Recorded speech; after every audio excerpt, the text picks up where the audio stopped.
está propondo com esse texto é que, tanto quanto crer em Jesus, é necessário continuar crendo em Jesus. Ok? Tanto quanto crer em Jesus Cristo, é necessário continuar crendo em Jesus. Por que isso? Interessante, porque lá no versículo 31 ele vai dizer o seguinte: estes foram escritos para que vocês creiam que Jesus é Cristo, o Filho de Deus. E crendo, tenham vida em seu nome. Há uma diferença bastante interessante, que quando João escreve esse evangelho para os seus ouvintes, justamente parece aqui que João tinha em mente judeus do primeiro século, judeus convertidos do primeiro século, e isso era algo, parece que o objetivo aqui de João, dentre outros públicos, é claro. Mas para esse público, crer em Jesus é uma coisa, mas crer em Jesus Cristo, o Filho de Deus, é outra coisa. Porque quando se fala em apenas crer em Jesus, nós estamos, ou o leitor talvez entenderia apenas no sentido de uma pessoa, de um homem, de alguém que surgiu em meio à história da humanidade com virtudes, com ensinamentos. Mas quando João acrescenta crer que Jesus é o Cristo, o Filho de Deus, é outra história. Porque agora João não só identifica esse Jesus como um ser humano, mas identifica Jesus Cristo como Messias, o próprio Filho de Deus. E aqui que nós começamos e aqui que nós temos uma grande diferença. Crer em Jesus como homem, cheio de virtudes, ensinamentos, exemplos e sabedoria é uma coisa, mas crer em Jesus como Messias prometido, o Redentor da humanidade, é outra bem diferente. E isso é o que descreve o propósito aí do Evangelho, descrito no versículo que nós acabamos de ler, versículo 31, ok? E eu quero destacar isso porque, tanto quanto crer em Jesus, é necessário continuar crendo. Nós temos um mestre aqui na nossa igreja chamado Cláudio. A propósito, se você perdeu a aula de hoje, tá aí no YouTube, você pode assistir a nossa EBD, tá bom? Sobre a carta de Judas, e tá fantástica a aula. Quero convidar você para participar e assistir conosco essa aula, tá bom? Mas o Cláudio, ele sempre tem dito e fala uma frase aqui pra gente aqui na igreja. Por isso eu coloquei aí, eu dei a autoria, não sei se é dele a frase, talvez acho que não seja, mas ele sempre fala aqui na igreja, essa tem sido a nossa referência, e ele sempre tem dito, né, a importância de não só começarmos uma coisa, mas a importância de nós terminarmos bem isso. E é basicamente, através dessa ilustração que nós precisamos olhar para o Evangelho de João. Não adianta, e o que João parece que queria, que os seus discípulos, ou os discípulos de Jesus, não apenas crescem em Cristo Jesus, mas crescem em Jesus Cristo, o Filho de Deus, e continuar crendo nele, para que tenham vida em nome dele. Por isso, meus queridos, mais que começar bem, é importante terminarmos bem. E é necessário, mais que, tanto quanto crer em Jesus, é necessário continuar crendo em Cristo Jesus. Mas nós vivemos hoje uma teologia pragmática, ou olhando até mesmo para o Evangelho de João, de alguns especialistas, alguns teólogos e alguns pastores, de achar que esse evangelho ele é apenas um evangelho que se refere ao evangelismo pessoal, ou que ele é apenas uma ferramenta que João escreveu para evangelizar pessoas. Mas não era esse o propósito de João. O propósito de João, sem dúvida, era anunciar Cristo Jesus, mas também estabelecer alicerces sobre a pessoa, uma doutrina sobre Cristo Jesus, para que a todos aqueles que creram nele continuassem vivendo nele. Hoje nós vivemos um problema que nós chamamos, que é um problema na igreja de modo geral, que é justamente um pragmatismo evangélico. evangélico, que trata também o evangelho como algo funcional. Ou seja, eu vou dar aqui alguns exemplos que muitas vezes isso faz parte do nosso, como isso está impregnado na mente das pessoas. Talvez você já até ouviu algumas dessas frases, como por exemplo, se está salvo, então beleza, está tudo bem, já está tudo resolvido. Se creu em Cristo Jesus, está tudo certo. O que importa é você crer em Cristo Jesus. Se aceitou Jesus, como se fosse possível aceitar Jesus, então está tudo bem. Se o que mais importa, ou o que a igreja deve se concentrar, é apenas levar Jesus para as pessoas e as pessoas aceitarem Jesus. Esses tipos de frase, de pensamento, ele justamente revela um evangelho funcional. Um evangelho que ele não é completo. Ele não traz tudo aquilo que o Senhor Jesus, ou tudo aquilo que é inerente à própria pessoa de Jesus e à obra de Cristo Jesus. O Evangelho de Cristo Jesus não se limita apenas à conversão, batismo e membresia das pessoas numa igreja. Se você tomar esse caminho, você anda por um caminho de evangelho pragmático, incompleto.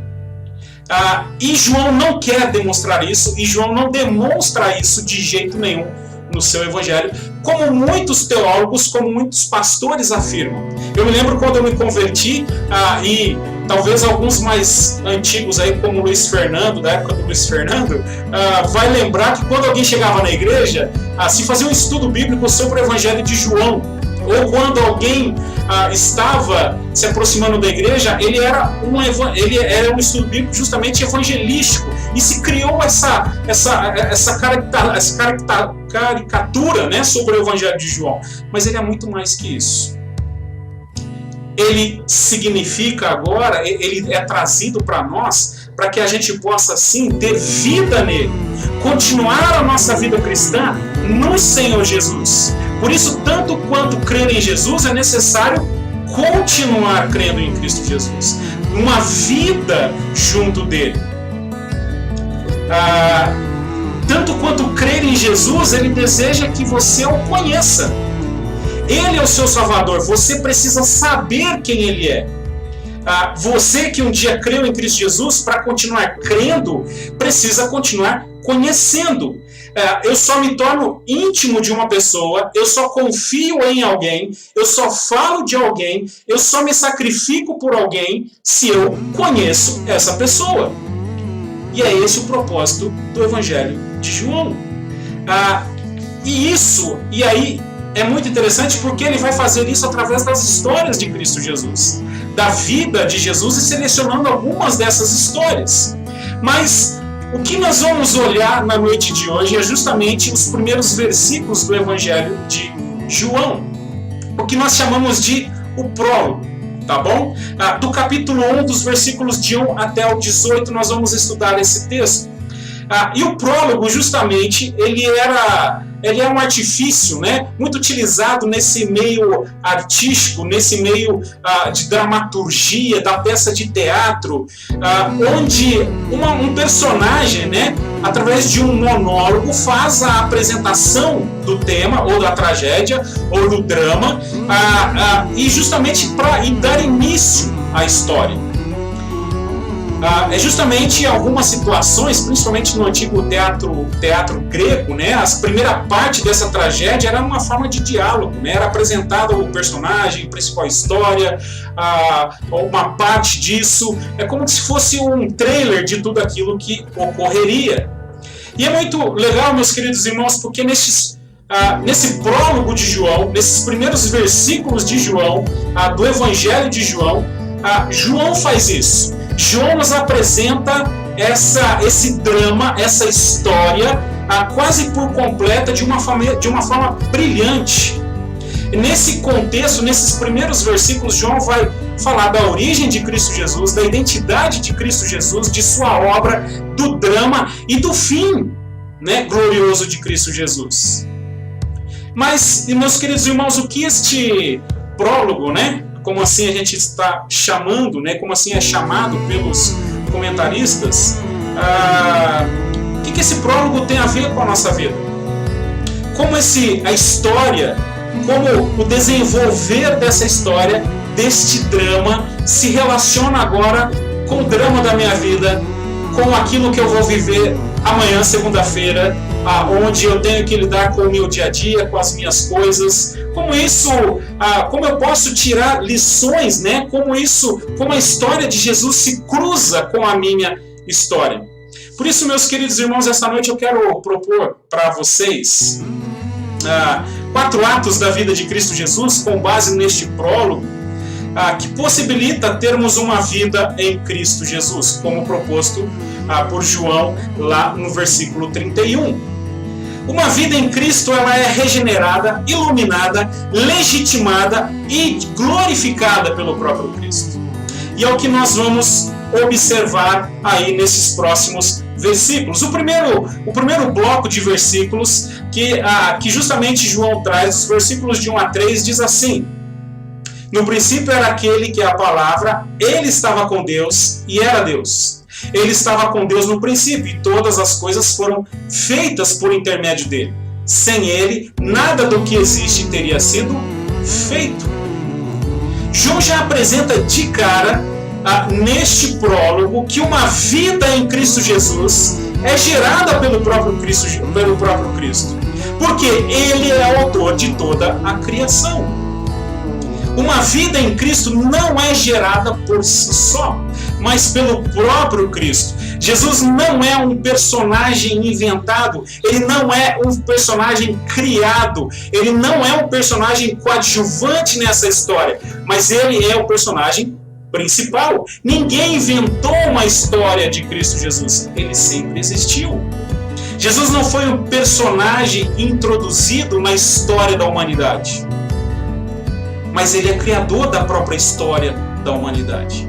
É muito legal porque esse texto que nós acabamos de ler de João, ele quase que nos remete, nos faz lembrar, né, de Gênesis capítulo 1, onde Moisés, ao descrever ali a narrativa, né, da criação, diz: no princípio Deus criou os céus e a terra, a origem de todas as coisas. Não tem como nós não lermos este texto de João e nós não lembrarmos de Gênesis capítulo 1. Não só isso, mas algumas traduções vai trazer como a palavra o Logos, né? Eu li a NVI aqui, onde era aquele que é a palavra, mas muitas dessas outras traduções trará a palavra Logos, que justamente é palavra.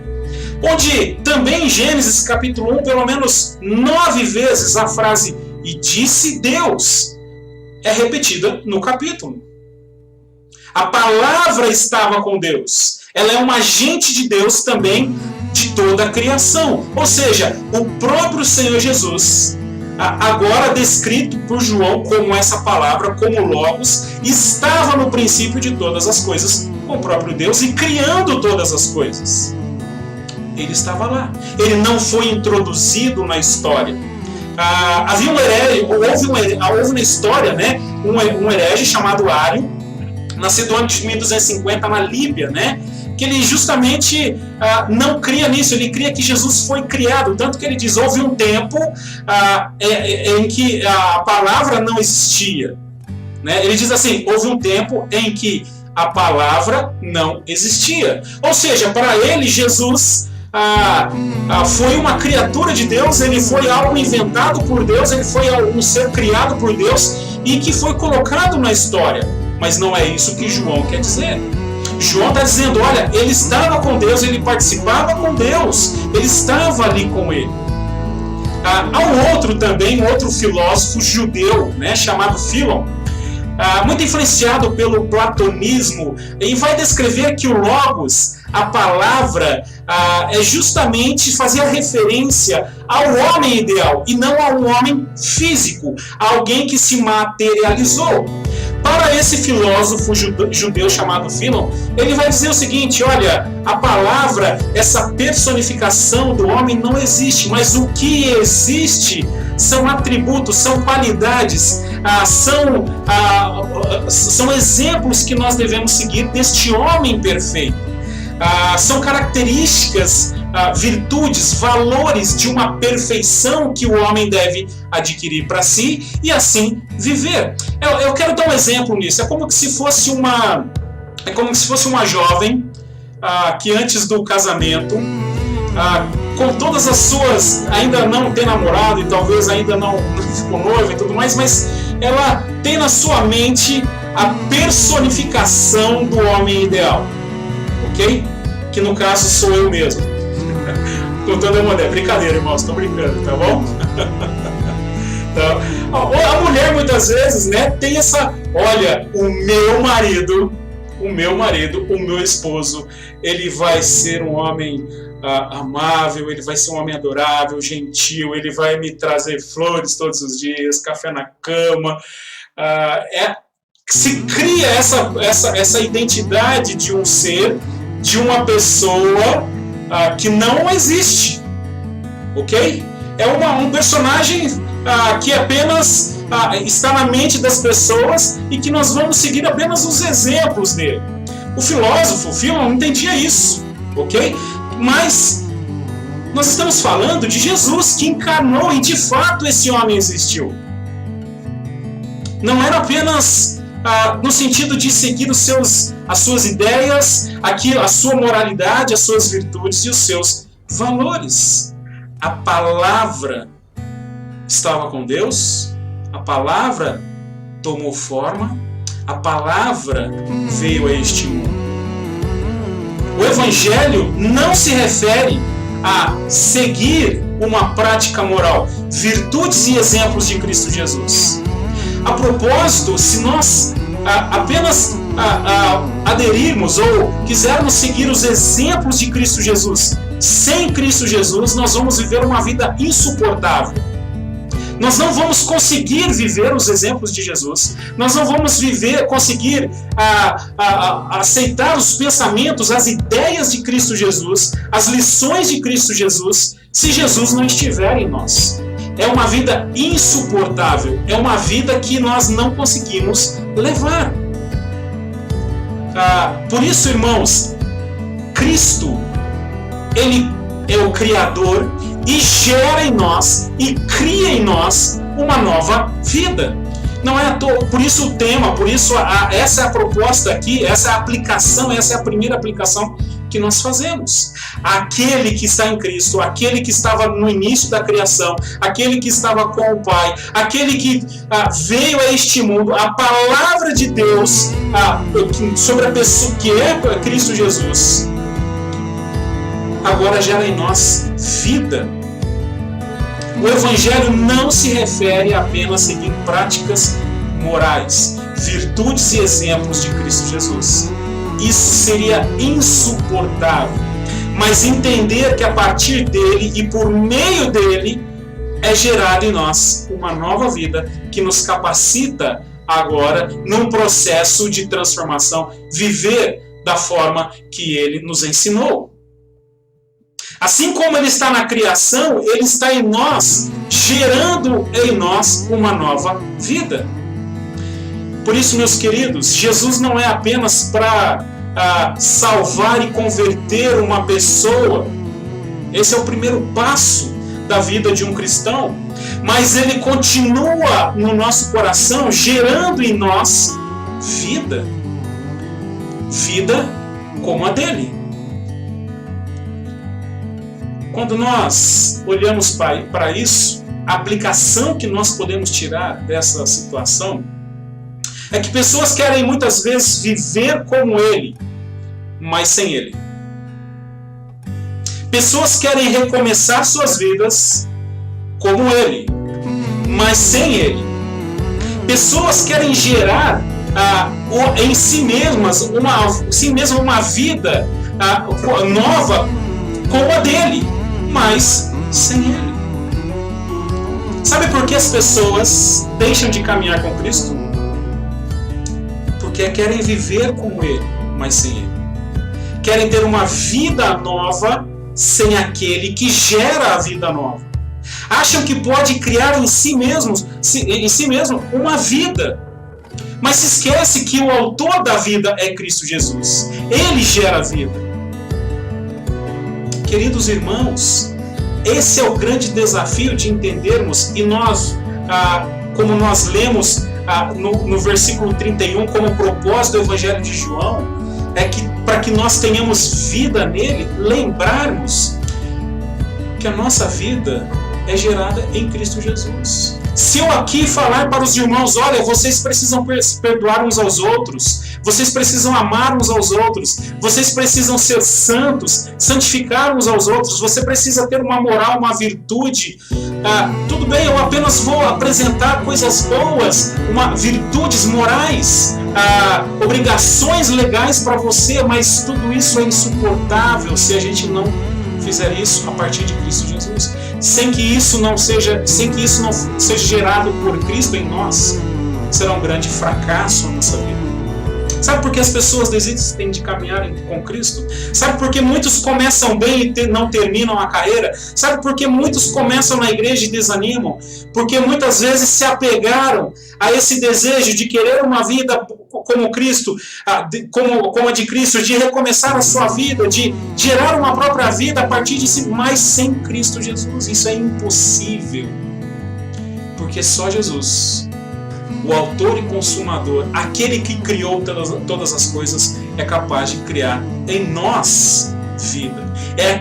Ele é o suficiente para criar condições para que a gente possa assim viver como Ele, ou como o propósito de João estabelece, uma vida em nome dele. O segundo ponto que nós precisamos destacar está aí nos versículos de 4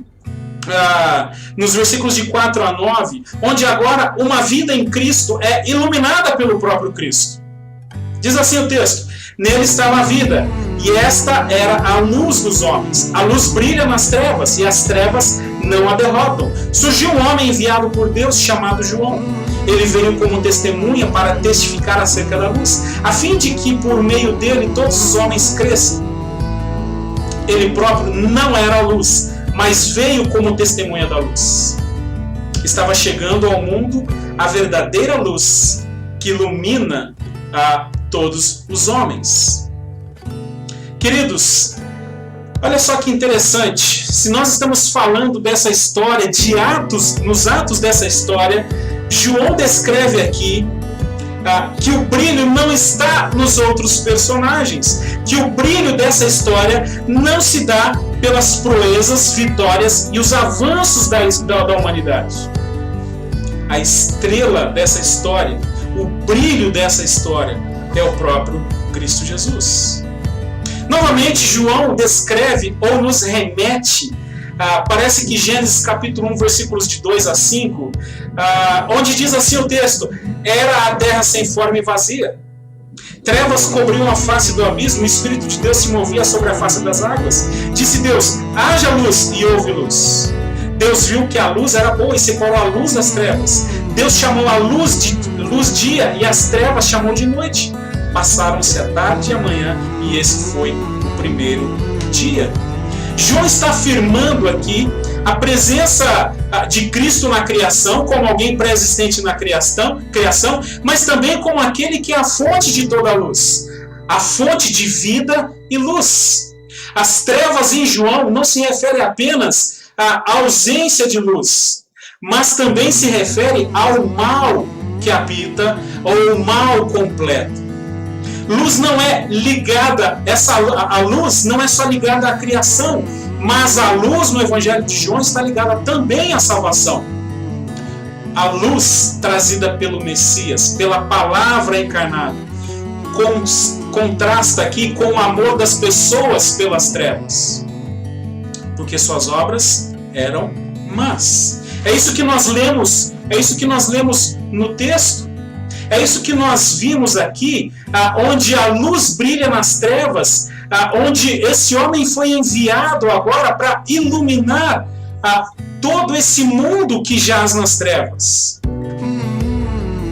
neste momento, quando essa luz aparece, é muito interessante, meus queridos irmãos, mas quando essa luz aparece, ela também revela ou traz pavor, vergonha e rejeição. Porque revela as trevas sobre as trevas nas quais estamos vivendo. João aqui justamente usa essa questão e ele diz: a luz é chegada ao mundo. E aqui nós precisamos lembrar que a luz é chegada ao mundo e que ilumina todos os homens. E não se refere à grandeza do mundo ou à multidão de pessoas que ela alcança, mas revela o tamanho das trevas em que se encontram todos os homens. A referência que João faz sobre Jesus como sendo a luz que vem a este mundo, justamente ele descreve o tamanho, ele tem como paralelo aqui descrever o tamanho das trevas que nós estamos vivendo. Não é à toa que ele cita aí, né, o próprio ministério de João Batista, que não era a luz, mas veio como testemunha dessa luz. João Batista é lembrado nos 4 evangelhos. Ele já era prometido desde o Antigo Testamento. Ele tem um papel fundamental como precursor da vinda de Cristo Jesus. Ele exerceu um ministério muito significativo, mas ele não era a luz. Não era ele o ator principal. Queridos, é interessante porque em Marcos, capítulo 1, versículo 6, vai falar um pouquinho sobre João Batista, né? Que tinha roupa de pele de camelo, um cinto de couro, que comia gafanhoto e mel, tinha uma vida, né, mais afastada, uma vida mais longe dos prazeres uma vida mais ascética, uma vida mais reservada, justamente alguém que justamente zelava, né, pela moralidade, pela sua vida, até por aquilo que ele comia. É interessante também porque Lucas capítulo 1, versículo 15, vai falar sobre o nascimento de João Batista e quase que lembrando dos votos de um nazireu que não deveria tomar bebida alcoólica e assim por diante. Alguém separado, quase que iluminado para um ministério, mas ele não era a luz. A luz era Cristo Jesus. A luz era o próprio Cristo Jesus. Por isso, a luz é chegada ao mundo que ilumina todos os homens. Mas essa luz não se refere à grandeza deste mundo. Não se refere à quantidade de pessoas que ela alcança, mas revela o tamanho das trevas em que nós nos encontramos.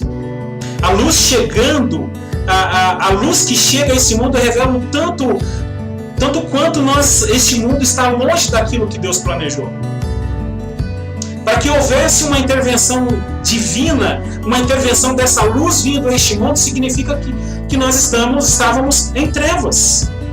E revela a nossa incapacidade de vivermos ou de acharmos as soluções para os nossos problemas.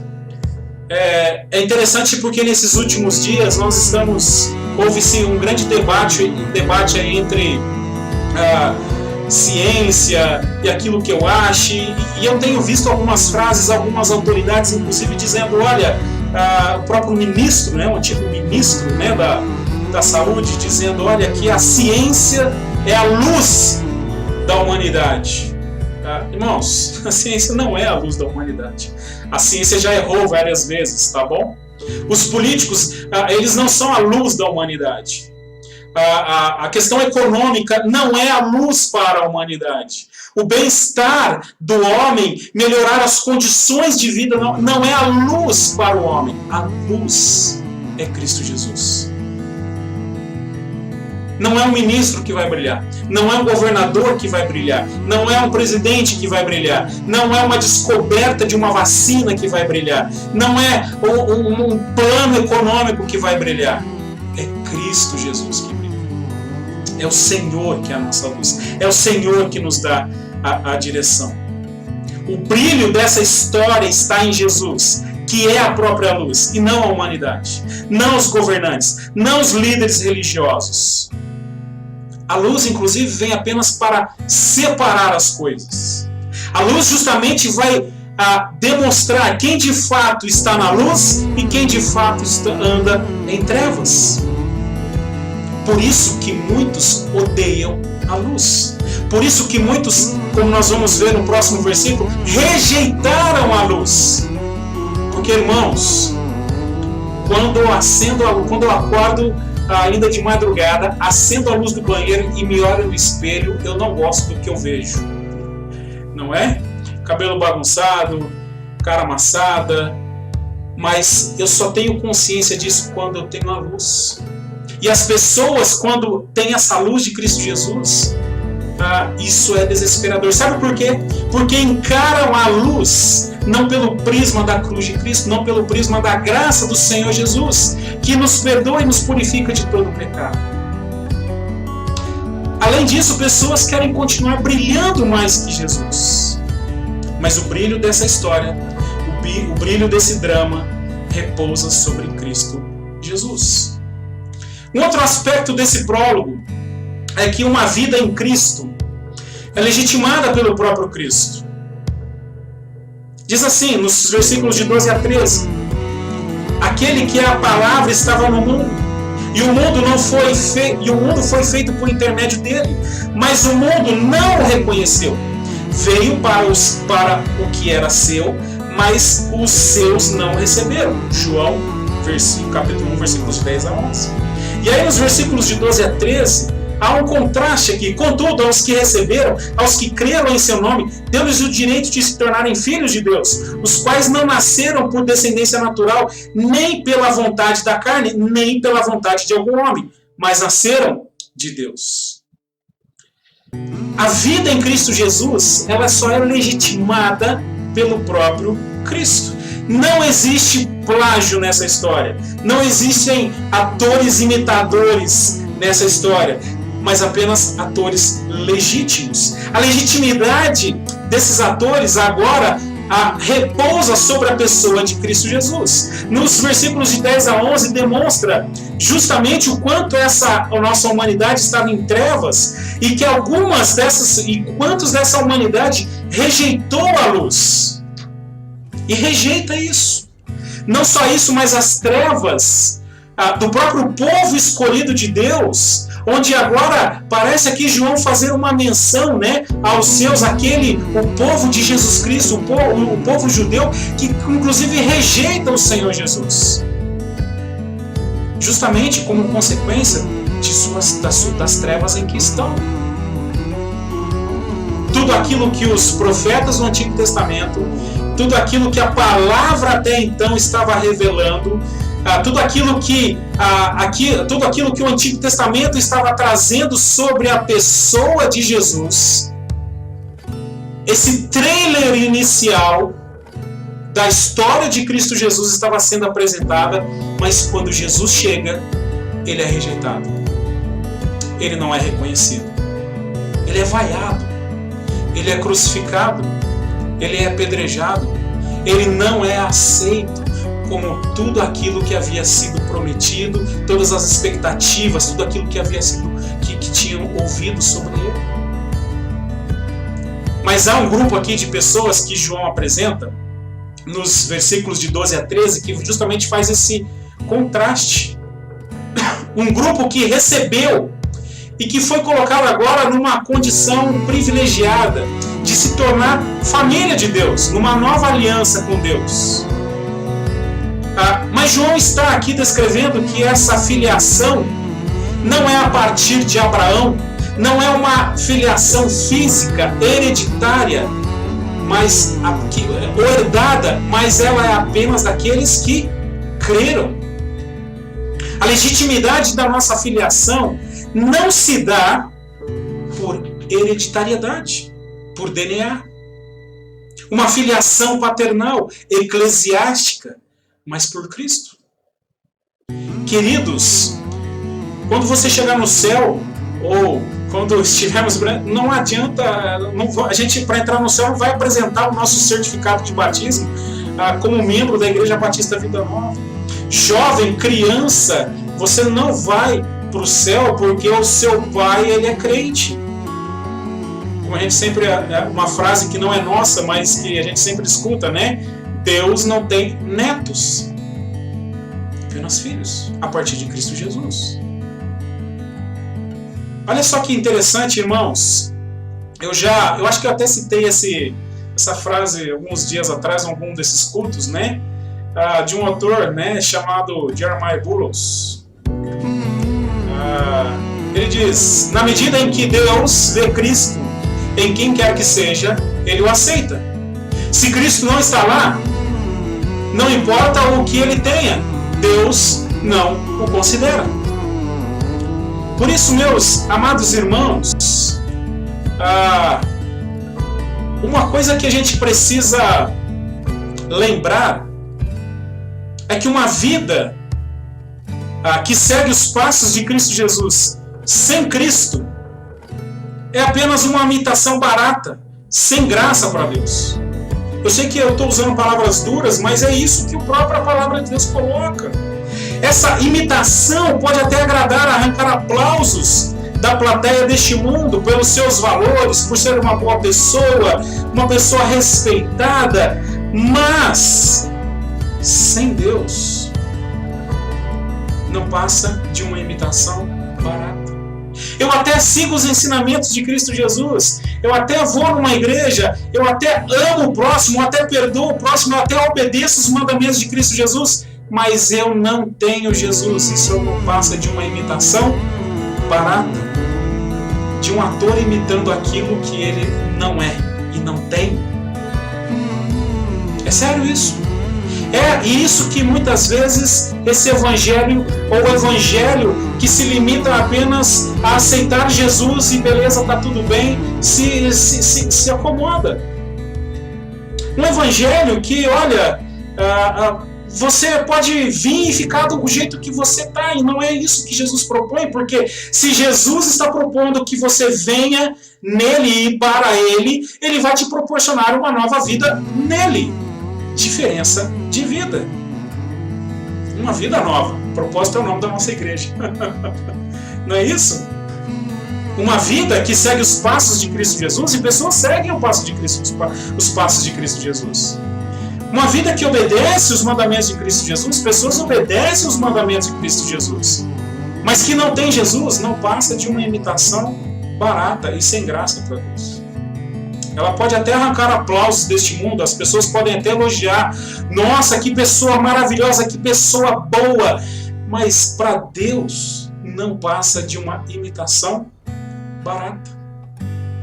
Por último, no prólogo, João inclusive nos dá o fim da história. O ato final desse prólogo, o ato final da história. Qual é o desejo, né, de um ator? Muitas vezes é justamente a glória, o reconhecimento, no final da história, justamente ser aplaudido de pé. No final da história, no final de um filme, de uma peça de teatro, o ator deseja ser aclamado pelo público. E isso Jesus será e é. Diz assim o texto, os versículos 14 e 15. Aquele que é a palavra tornou-se carne e viveu entre nós. Aquilo que havia sido prometido, agora é um ser, é uma pessoa. Ele é de fato, ele é real, ele existe. Ele não está na imaginação das pessoas. Ele não é apenas conceitos, ele não é apenas valores, virtudes, mas ele é uma pessoa que existe. Vimos a sua glória. Glória como do unigênito, vindo do Pai, cheio de graça e de verdade. João dá testemunho dele. Ele exclama: este é aquele de quem eu falei. Aquele que vem depois de mim é superior a mim, porque já existia antes de mim. E aí, nos versículos 17 a 18, terminando, diz assim: todos receberam a sua plenitude, graça sobre graça, pois a lei foi dada por intermédio de Moisés. A graça e a verdade vieram por intermédio de Jesus Cristo. Ninguém jamais viu a Deus, mas o Deus unigênito que está junto do Pai o tornou conhecido. Aquilo que tanto se anunciava, aquilo que tanto se pregava, aquilo que tanto se esperava, agora é personificado em Cristo Jesus. Esse texto mostra a realidade do Senhor Jesus Cristo. Não como um mero discurso, não como uma mensagem profética, mas como realidade. Por isso João cita aqui, é aquele que eu falei. Lembrando de João Batista, esse é aquele que eu falei. Eu testemunhei isso, eu vi isso. Tudo aquilo que havia se prometido, valores, profecias, ensinamentos, agora está, eu vejo na própria pessoa de Cristo Jesus. Foi revelado a nós. É isso que o autor de Hebreus descreve no capítulo 1, versículos de 1 a 4. Ele diz assim: há muito tempo Deus falou muitas vezes e de várias maneiras aos nossos antepassados, por meio dos profetas, mas nesses últimos dias falou-nos por meio do Filho, a quem constituiu herdeiro de todas as coisas e por meio de quem fez o universo. O Filho é o resplendor da glória de Deus, é a expressão exata do seu ser, sustentando todas as coisas por sua palavra poderosa.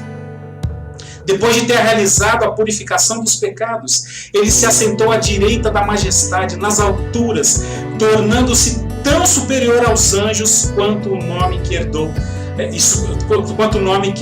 é superior ao deles. A palavra foi manifestada, foi definitiva, a presença, e agora ele está na presença de Deus. Não mais por meio de tabernáculos, tendas, templos, imagens, pelas leis, mas a palavra de Deus veio entre nós por meio de Cristo Jesus. A personificação de tudo aquilo que havia sido prometido. Por isso toda a glória de Deus está na presença do Senhor. O seu amor, a sua bondade, a sua graça foi manifestada no seu Filho. Você quer receber alguma coisa de Deus? Você quer receber alguma graça de Deus? Você quer receber a salvação de Deus? É por meio de Cristo Jesus. Ele é o ator principal. E ele é aplaudido. Ele é glorificado. Toda a expectativa quanto a essa história, tudo aquilo que se esperava, agora é vista na pessoa de Cristo Jesus. Todo aquele trailer, todo o prólogo, as chamadas que foram feitas antes da chegada de Jesus a este mundo, agora é vista, é vivenciada, é presenciada na pessoa de Cristo Jesus. Talvez você já tenha visto algum trailer de um filme e tenha assistido e se empolgado para assistir o filme, na verdade. Comentaristas, críticos de cinema elogiando o filme, mas quando você vai assistir o filme você fala: puxa vida, não é aquilo que eu esperava, não é aquilo que eu imaginava, poxa, não é o final que eu queria, poxa, não foi o final que me agradou. Isso não ocorre na história de Cristo Jesus. É tudo aquilo que se esperava, é tudo aquilo que foi prometido. E o mais legal disso tudo, meus queridos irmãos, essa história não tem um final triste. Essa história tem um final feliz. Quantos de nós não queremos finais felizes nos filmes que a gente assiste, não é verdade? A Linda principalmente, às vezes ela não quer assistir alguns filmes porque ela fala assim: eu sei que ele vai morrer no final, então não vou assistir esse filme, eu quero ver, a gente igual. Mas a história de Jesus é um final feliz, porque ele é glorificado, ele é glorioso, e tudo já está determinado, tudo já está previsto, nada foge ao seu controle. Ele já venceu a morte e um dia ressurge e leva a sua igreja. Meus queridos irmãos, vimos agora na própria pessoa de Jesus esse final glorioso, e o prólogo já descreve isso, e nós vamos ver isso no final do Evangelho de João. Uma vida perfeita, uma vida que correspondeu tudo aquilo que foi estabelecido e predeterminado para ele, e com um final glorioso. Essa história tem um final perfeito, glorioso. Nada faltou. Mas o que mais me impressiona, meus queridos irmãos, é que essa história é de sermos beneficiados por essa história. Somos agraciados por esta vida gloriosa e podemos desfrutar de uma vida gloriosa em Cristo Jesus. Jesus estende essa glória, Jesus estende essa bênção, essa graça para aqueles que ele chama de seus filhos. E não é à toa que um dia ressurgiremos em glória, na glória com Cristo Jesus. Olha que final feliz! Esse é o final feliz desses que têm a sua vida em Cristo Jesus. Uma vida não é perfeita e gloriosa se não tem Jesus. O final dessa vida, o final dessa história é tenebrosa, trevas, ranger de dentes, eternamente separados de Deus. Mas em Cristo, temos uma vida gloriosa de paz na presença de Deus. Queridos, que você possa sim lembrar que tanto quanto crer em Jesus, é necessário continuar crendo em Jesus Cristo. É para isso que João escreve o seu evangelho, é para isso que ele descreve lá no finalzinho do seu livro, no capítulo 31. E crendo, tenham vida em seu nome. Creu em Cristo Jesus? Você já creu em Cristo Jesus? Amém. Amém por isso. Mas não para por aí. A vida é em Cristo Jesus. Porque tanto quanto crer em Jesus, é necessário continuar crendo em Cristo Jesus. Por isso, uma vida em Cristo, ela é gerada, iluminada, legitimada e glorificada pelo próprio Senhor Jesus. Que assim o Senhor nos ajude, que assim o Senhor nos fortaleça a nossa fé e não deixe a gente vacilar ou titubear diante das lutas e dificuldades que a gente enfrenta. Baixe sua cabeça, feche seus olhos. Vamos orar neste momento e nos colocar as nossas vidas diante do Senhor, pedindo a graça e a misericórdia de Deus para que a gente continue vivendo essa vida nele. Deus e Pai,